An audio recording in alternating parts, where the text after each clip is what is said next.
विरोधकांचं काहीच वाटत नाही आम्हाला. काही कोणी बी येऊ दे ना आमच्या समोर, आम्ही तयार आहे लढायला. लोकांनी तुमच्यावरती विश्वास का ठेवावा किंवा तुम्हालाच का मतदान करावं? मग बायकांना मी शब्द दिला होता, मी निवडून आल्यानंतर तुम्हाला 2 महिन्यात पाणी देईल. येवलेवाडी असेल किंवा बाकी अजून मांगडेवाडी ह्या सगळ्या गावात ज्या पद्धतीनं एक विकास झाला, बिल्डिंगी उभा राहिल्या, अजून भाव वाढले, तसं आपल्या गावात दिसलं नाही. राजकारण तर माझा पिंडच नाहीये. माझ्या माहेरचा नाही, सासरचा नाही. आपल्या गावातली जे काही नागरिक आहेत, यांचा व्यवसाय, कामधंदा काय?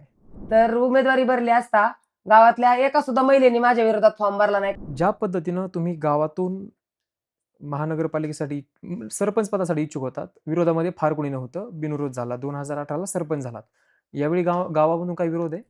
जाऊन सगळं पगार-बिगार जाऊन आमचे पैसे अकाउंटला शिल्लक राहत होते. आम्हाला काही गरज नव्हती. आदर्श सरपंच पुरस्कार मिळाला, तो कुणाकडनं मिळाला? काय थोडंसं जर त्याबद्दल कळालं? 50% 40% लोकांचा फक्त टॅक्स जमा झाला होता. फक्त जांभळवाडी एक असं गाव होतं, की तिथला फक्त 90% टॅक्स जमा झाला होता. राजकारणामध्ये येण्यासाठी भरपूर सारा पैशाची आवश्यकता असते. तुम्ही याआधी देखील महिलांच्याकडनं निवडणूक लढवली आहे. यावेळी कसं असणार आहे तुमचं? त्यांना घरं, प्रॉपर्ट्या गहाण ठेवल्या तरी त्यांना भरता येणार नाही, अशी कंडिशन होऊन बसेल. मध्यंतरीच्या काळामध्ये तुम्ही काही विषय लावून धरले होते की आमच्याच गावातली काही लोकं तुम्ही महानगरपालिकेमध्ये घेतली पाहिजेत. का विरोध केला तर माझ्या गावाला ऑलरेडी 1.5 कोटी टॅक्स मिळतोय. याचबरोबर एक जर विचार केला तर तुमच्याकडं सरपंच पदासाठी तुम्ही 5 वर्ष तुम्हाला मिळतात. त्या 5 वर्षामध्ये तुम्ही काय कामं केली आहेत? स्मार्ट करणार, की फक्त मेसेजवर माझं काम व्हायला पाहिजे असं करणार. 2018ला बरोबर? हो. त्यावेळी काय कामं केली आहेत गावासाठी म्हणून? पण नगरपालिका इतकी घातक आहे, की ती निर्णायक भूमिकाच देत नाही. आपण राजकारणामध्ये कसे आलात? असू द्या ना, आम्हाला काहीच भीती नाही वाटत. आमचं तेवढं काम आहे आणि आमच्यात तेवढं धमक आहे, की आम्ही समोरच्यांचं.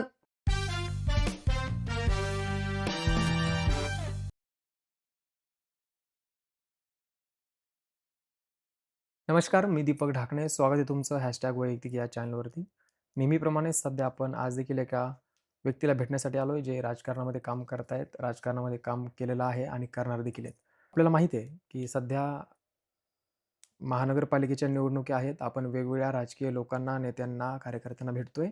त्यांच्याबरोबरती चर्चा करतोय, वेगवेगळे विषय आहेत.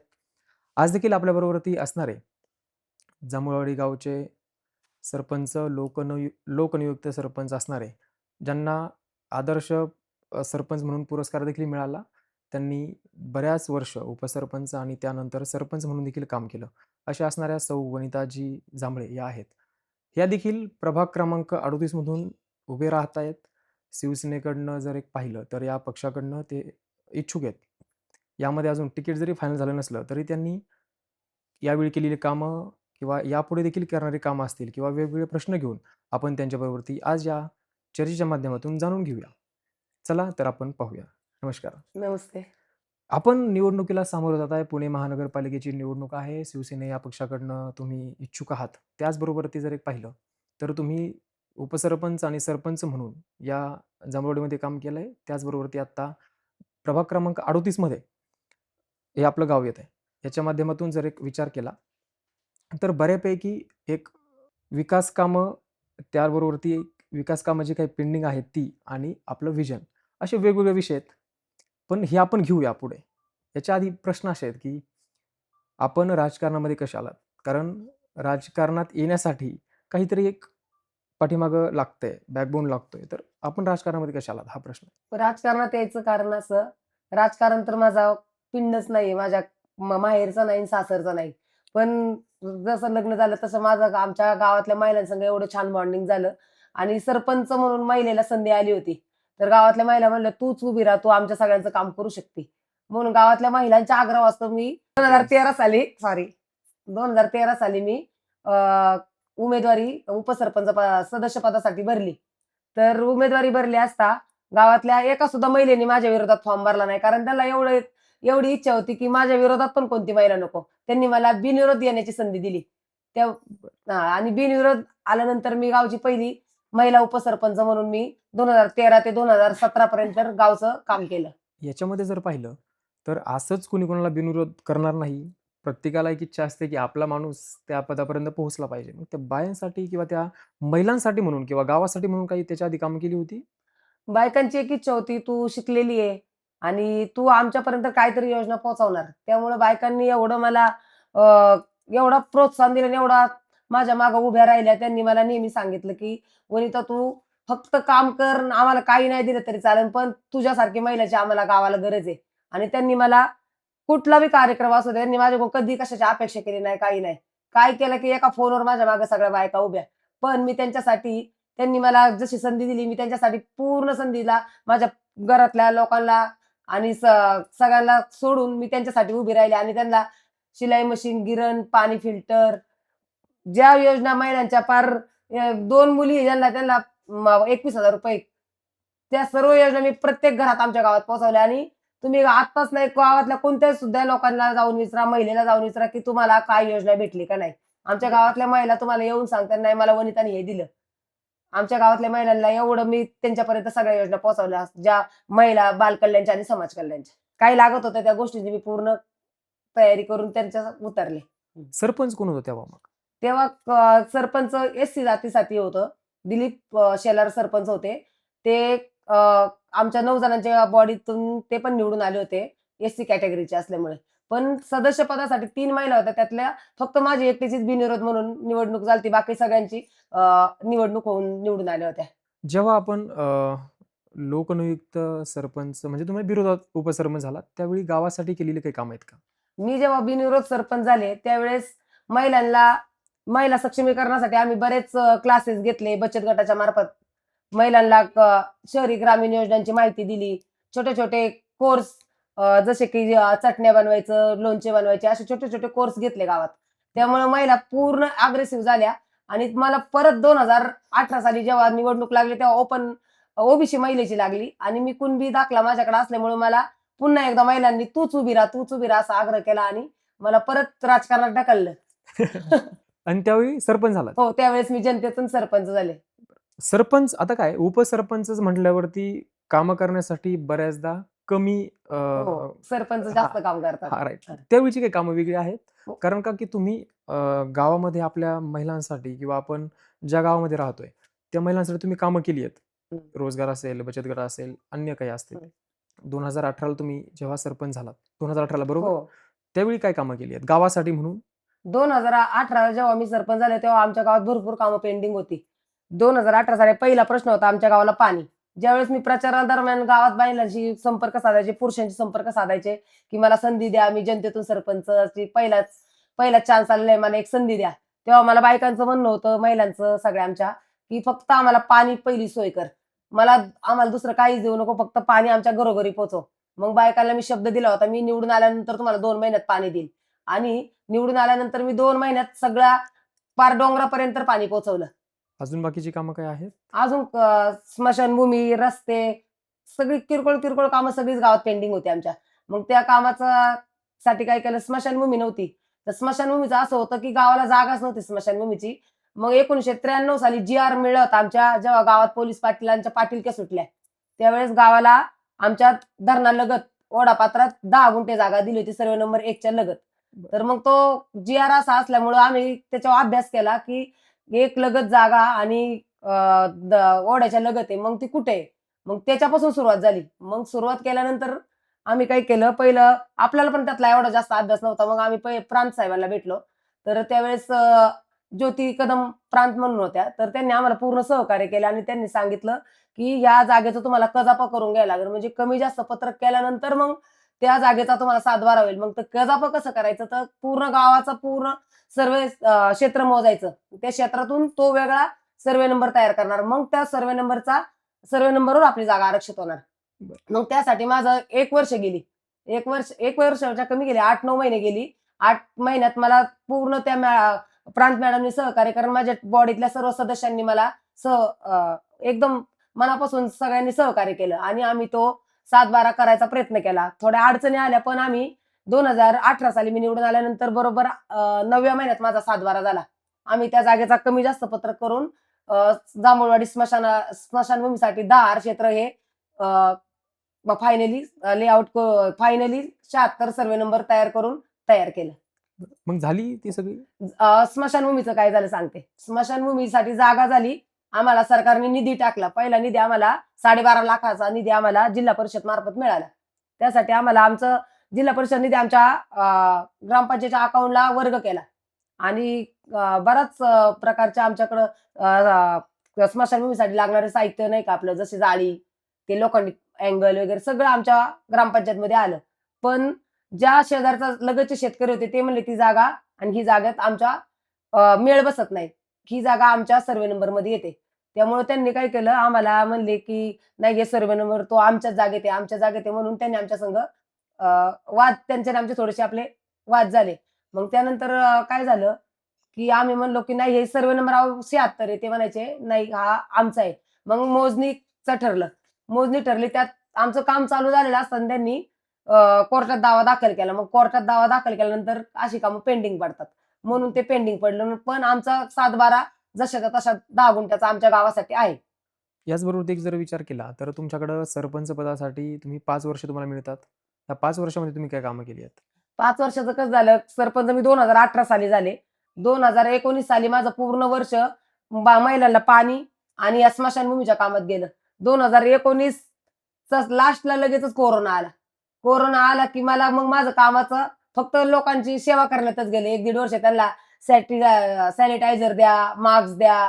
त्यांचं ते त्याच्यातच माझं गेलं. नंतर 1-2 महिने परत भेटले, की तेवढं छोटे-छोटे महिलांचे कामं केली, की परत आलं घ्या गावं कॉर्पोरेशनमध्ये. त्याला खूप विरोध केला आम्ही महानगरपालिकेत घेण्यासाठी. महानगरपालिकेमध्ये आपलं गाव जाऊ नये याच्यामुळे विरोध का केला मग तुम्ही? का विरोध केला तर माझ्या गावाला ऑलरेडी 1.5 कोटी टॅक्स मिळतोय ग्रामपंचायतचा आणि मग नगरपालिकेला जाऊन जर 6-6 पट, 3-3, 4-4 पट टॅक्स देण्यापेक्षा माझी ग्रामपंचायत 2 पटात बरी आहे ना, आहे त्या टॅक्समध्ये. मला काय गरज आहे ना महानगरपालिकेत जायची. आम्ही पहिल्या दिवसापासून आमचा ग्रामपंचायतीच्या लोकांचा आणि सर्व सदस्यांचा विरोध होता, की आमचं गाव कॉर्पोरेशनमध्ये घेऊ नका. कारण आम्हाला ऑलरेडी आमचा एवढा टॅक्स होतो. त्या 1.5 कोटी डिमांडात आमचे कर्मचारी जाऊन सगळं पगार-बिगार जाऊन आमचे पैसे अकाउंटला शिल्लक राहत होते. आम्हाला काही गरज नव्हती. एकदम प्रोफेशनल आमचं एक वीज बिल थकत नव्हतं, कर्मचाऱ्यांचे पगार थकत नव्हते. सगळं आणि विशेष म्हणजे गावातली लोकं वेळेवर टॅक्स पण भरत होती. त्यामुळे आम्हाला प्रॉब्लेम काय येत नव्हता. आम्हाला महानगरपालिकेची गरजच नव्हती ना. काय हं. संबंध होता आता थोडासा महानगरपालिकेचा? विकास होईल की? विकासाचं काय करता हो? विकास लोकांना कोळवडची अशी अवस्था आहे, की ती टॅक्सच भरू शकत नाही. जर टॅक्स आता 1 पट होता, तर ते भरत नव्हती वेळेवर. तर आता 6 पट कधी भरणार? त्यांना घरं, प्रॉपर्ट्या गहाण ठेवल्या तरी त्यांना भरता येणार नाही. अशी कंडिशन होऊन बसेल.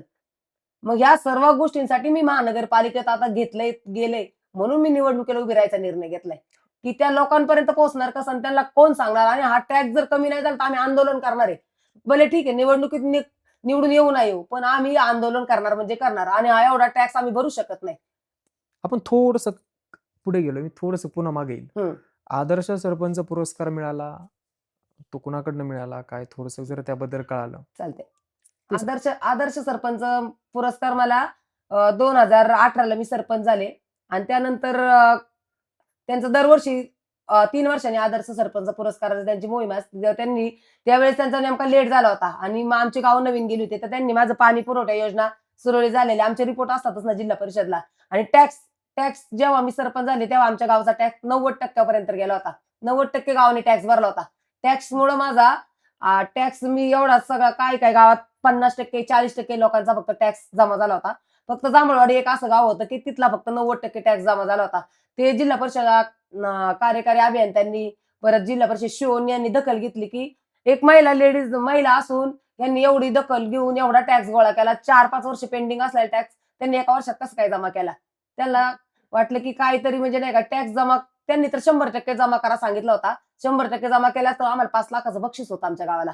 पण 100% आम्ही तिथपर्यंत पोहोचलो नाही. आम्ही 90% वर जाऊन पोहोचलो. पण तरी सुद्धा पुणे जिल्ह्यातलं पहिलं गाव माझं होतं, की मी तिथपर्यंत पोहोचले होते. म्हणून मला तो आदर्श सरपंच पुरस्कार भेटला. आपलं गाव पुणे शहरापासून जवळ आहे. हं. म्हणजे शहरामध्येच येतं. आता जर पाहिलं तर पुणे सगळीकडं असं वसलंय सगळीकडे. येवळीवाडी असेल किंवा बाकी अजून मांगडेवाडी ह्या सगळ्या गावात ज्या पद्धतीनं एक विकास झाला, बिल्डिंगी उभ्या राहिल्या, अजून भाव वाढले, तसं आपल्या गावात दिसलं नाही. रस्त्यांची अवस्था वगैरे जर पाहिलं सध्याच्या स्थितीला, तर याबद्दलचं आपलं काय मत आहे? आमच्या गावात काय झालं, आमचं गावाचं डिमांड 1.5 कोटी असलं तरी ते शेवटच्या मी जेव्हा सरपंच झाले त्याच्यानंतर आम्ही डिमांड वाढवलं गावचं. पण त्याच्या वास्तविक पाहता त्याच्या अगोदर आम्हाला मुद्रांक आणि ते सगळं कमीच होतं ना. कारण का आमच्याकडं लोकांनी जागा-बिगा विकल्या नव्हता. त्याच्यामुळे आम्हाला सरकारची मुद्रांक ते कमीच येत होतं ना आमच्या गावाला. लोकसंख्या पण कमी असल्यामुळे आम्हाला निधी पण कमी यायचा. त्याच्यामुळे आमच्या गावचा विकास थोडा मागे राहिला आणि पहिली परिस्थिती आहे गावची आणि आताच्या परिस्थितीचं तुम्हाला हे सांगते. पहिली परिस्थिती होती तेव्हा गावातल्या लोकांनी आमच्या 1% सुद्धा लोकांनी जमिनी बिमिनी विकल्या नव्हत्या. बाकीच्या भागातल्या लोकांनी जमिनी विकून विकास केलेला आहे. आमच्या गावातल्या लोकांकडे जमिनी आहेत. आमच्या गावातले लोक अजून सधन आहेत. आमच्या गावातल्या लोकांना बाकीच्या जर भागातल्या विकासाचं बघितलं तर आमच्या गावात लोकांकडे सगळे एकरात आहेत अजून. असे गुंठ्यात कोणच नाही. त्याच्यामुळे आमच्या गावाचा थोडा लेट विकास होईल, पण आता सगळ्यांपेक्षा एकदम प्रोफेशनल विकास असणार आहे. आपल्या गावातली जे काही नागरिक आहेत, यांचा व्यवसाय, कामधंदा काय आहे? आमच्या गावातली लोकं तर तशी बऱ्यापैकी कॉर्पोरेशनला आमच्या गावातली 50% लोकं आहेत. प्रत्येक घरातली कोण नाही कोण आहे आणि बाकीची शेतकरी आहेत आणि काही-काही मग आता जी तरुण पिढी आहे, ती तर सर्व स्वतःच्या पायावर काय पा पाव अ, पायावर उभी आहेत आणि त्यांनी त्यांचं हे केलेलं आहे. काही ना काही बिझनेस करतात पोरांनी. काही ना काही चालू आहे सगळ्यांचे उद्योगधंदे. बऱ्यापैकी सरपंच झालात 2018ला, त्यानंतर कोविड आला, कामं केली. त्यानंतर पुन्हा जर एक विचार केला तर आपलं जे काही गाव आहे ते महानगरपालिकेमध्ये गेलं. मग आपण देखील ही निवडणूक लढवली पाहिजे, यामागची काही कारणं आहेत? आमच्या निवडणूक लढवायचं कारण पहिलं तर कारण आम्हाला गाव नको होतं. पण आता गेलंयच. जर गाव नको म्हणताना आमचं गाव घेतलंय. आता जर आम्ही लक्ष नाही दिलं गावाकडं आणि आमच्या सभोवतालच्या या सगळ्या परिसराकडं. आता हा परिसर बघितला तर बऱ्यापैकी शनीनगर, वाघजाई नगर, जैन मंदिर हा सगळा स्लम एरिया आहे. तिथं सगळ्या प्रकारची लोकं राहतात तिथं. तर त्या विकासाला जर तिथला विकास जर वंचित झाला, हे राहिला तर आमचं काय होईल? आमच्या जांभळवाडीला त्याचा परिणाम होणार आहे. कारण का फक्त ह्या ज्या सगळ्या वाड्यांचा विचार केला तर फक्त गुजर-निंबाळकर वाडी आणि जांभळवाडी या 2च वाड्यांमध्ये मोकळी जागा आहे. जर आम्ही लक्ष नाही दिलं तर आमच्या मोकळ्या प्लॉटवर आरक्षणाची आम्हाला भीती वाटते. कारण का ऑलरेडी जी आरक्षण पी-एम-आर-डीने टाकली होती ती कॅन्सल करून आता पी-एम-सी केल्यात. त्यासाठी आपला कोणाचा तरी त्या महानगरपालिकेवर फोकस पाहिजे म्हणून पहिल्यांदा आम्ही त्या महानगरपालिकेत जाण्याची इच्छा व्यक्त केली. मग तुम्हीच का? माझं असं काही नव्हतं की मीच जावं, पण आमच्या गावातल्या तरुण मुलांनी, महिलांनी सगळ्यांनी सांगितलं, "तूच पाहिजे तिथं. कारण तू काहीतरी तिथपर्यंत जाऊन करू शकते." असं त्यांनी मला सगळ्यांनी आग्रहावास्तव मी तयार झाले. बरं. बऱ्यापैकी खूप सारी वेगळ्या जांभळवाडीचा तलाव आहे. तिथं बाकीच्या गोष्टी विकास झाला नाही किंवा त्याचबरोबर ती गाळ आहे. अजून बाकीच्या खूप साऱ्या गोष्टी आहेत. यावेळी तुमच्या प्रभागामध्ये आता 4 तळ येत आहेत. यावरती काही काम करायचं काही ठरवलंय का? मी 4ही तळ्यांचा विकास करून मी त्या तळ्यांवर एक महापुरुषांचा अ, पुतळा उभारणार आणि ते तळे कशी सगळ्या लोकांच्या वापरात येतील, त्याच्यापासून काय लोकांना रोजगार निर्माण होईल याच्यावर माझं व्हिजन असणार आहे. त्याचबरोबर जर पाहिलं, तर आता सध्या प्रचारासाठी फिरताय. काय लोकांना आश्वासन देताय तुम्ही? लोकांना सांगितलं, की हा हा प्रभाग 38 मी स्मार्ट आणि डिजिटल बनवणार, की दुसऱ्या नगरसेवकांनी म्हणायला पाहिजे, की प्रभाग क्रमांक 38 मध्ये कोण वनिता जांभळे नगरसेवक म्हणून काम करते, मला तिच्यासारखं काम करायचंय. ह्याच्यावर माझा फोकस असणार. काय डिजिटल आणि काय असं काय? डिजिटल म्हणजे काय करणार? लोकांचे पाणी गेलं, काय गेलं, की लोकांनी आम्हाला नुसता मेसेज टाकला तर तिथपर्यंत पोहोचायचं काम करणार. स्मार्ट करणार, की फक्त मेसेजवर माझं काम व्हायला पाहिजे असं करणार. शिवसेनेच का? म्हणजे शेवटी आता जर पाहिलं तर भाजपची जर युती झाली, त्यावेळी जर तुम्हाला थांबायला लागलं, म्हणजे बाजूला थांबायला लागलं उभं राहण्यापासून, तर यावेळी आपला निर्णय काय असणार आहे? मी तर शिवतरे बापूंना सर्व सदस्य, उपसरपंच, सरपंच असल्यापासून शिवतरे बापूंच्या पूर्ण पाठीशी उभे राहिले. त्यामुळे ते माझी संधी का डावलतील? त्यांनी मला संधी द्यायलाच पाहिजे. कारण तर आमचं गाव छोटं असताना प्रत्येक आमदारकीच्या वेळेस त्यांना आम्ही लीड दिलेलं आहे. हा झाला तुमचा प्रश्न लोकल लेव्हलचा हां. किंवा या लेव्हलचा. पण जर युतीच झाली आणि तुम्हाला जर चान्स मिळाला नाही, तर तुमचा काही आता बऱ्यापैकी खूप सारी आम्ही लोकं थांबणार नाही. थांबणार नाही. आम्ही आमची भूमिका ठोस आहे. आम्हाला काम करायची संधी मिळायलाच पाहिजे आणि आमच्या गावचं आणि प्रभागाचा व्हिजन जर बघायचं असेल तर आमच्यासारखं कामाचंच नेतृत्व पाहिजे तिथं. कारण का पहिली जे लोकं होती ती आमच्यापर्यंत पोहोचलेली आहे म्हणून आम्ही आमचं ठाम निर्णय आम्ही कामासाठी नगरपालिकेत जाणार. जरी मला तिकीट भेटलं नाही शिवसेनेचं, पण सगळ्या ज्या लोकांनी मला आग्रह केलाय त्यांचा मी आग्रह डावलू शकत नाही ना. मला त्यांच्या आग्रहास्तव मला उभं राहणं गरजेचंच आहे आणि मी ते राहणार. मध्यंतरीच्या काळामध्ये तुम्ही काही विषय लावून धरले होते तिथे, की आमच्याच गावातली काही लोकं तुम्ही महानगरपालिकेमध्ये घेतली पाहिजेत. याची मागची काही कारणं आहेत का? नाही काय झालं, ह्या सर्व गावं जेव्हा कॉर्पोरेशनमध्ये जायची, हे 10-15 वर्षापासून घोळ चाललेला होता. बरं. पण जसा गावचा डिमांड वाढला, तशा आम्ही कर्मचाऱ्यांच्या भरत्या सगळ्याच ग्रामपंचायतीने केल्या होत्या. पण ह्या ग्रामपंचायतीच्या कर्मचाऱ्याच्या आणि नगरपालिकेच्या घोळामध्ये आमच्या कर्मचाऱ्यांचं नुकसान होऊन बसलंय. कर्मचाऱ्यांचं शिंदे साहेबांनी सांगितलं, की सगळे कर्मचारी कामावर घ्या. पण नगरपालिका इतकी घातक आहे, की ती निर्णायक भूमिकाच देत नाही. त्याच्यामुळे कर्मचाऱ्यांचं दर का न घाट अशी झालेली अवस्था. त्यांची पहिली निवडून आल्यानंतर त्यांना पहिलं कसं नगरपालिकेत जाता येईल ह्याच्यावर माझा पूर्ण अभ्यास असणार आहे. पोरांनी तर कामं आमच्या कोविड काळात पोरांनी स्वतःच्या घरात कोविडचं पेशंट असलं तरी ती पोरं त्यांना सॅनिटायझर करा, त्यांना खायचं सामान द्या. पूर्ण सगळीच्या सगळी पोरं त्या सगळं अख्खा जो एरिया आहे तिथं कामं होती. बरोबर. सगळ्याच ग्रामपंचायतींची. एक अजून प्रश्न विचारू थोडासा. सर.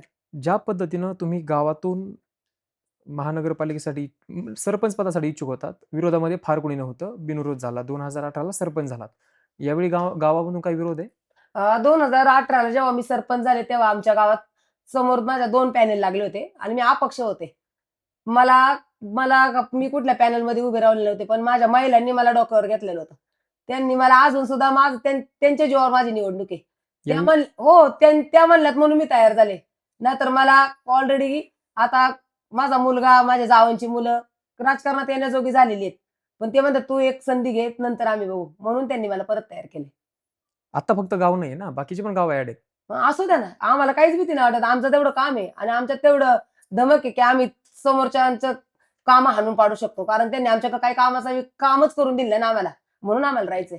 विरोधक जर पाहिले तर कसं पाहता विरोधकांकडे? विरोधकांचं काहीच वाटत नाही आम्हाला. काही कोणी बी येऊ दे ना आमच्यासमोर, आम्ही तयार आहे लढायला.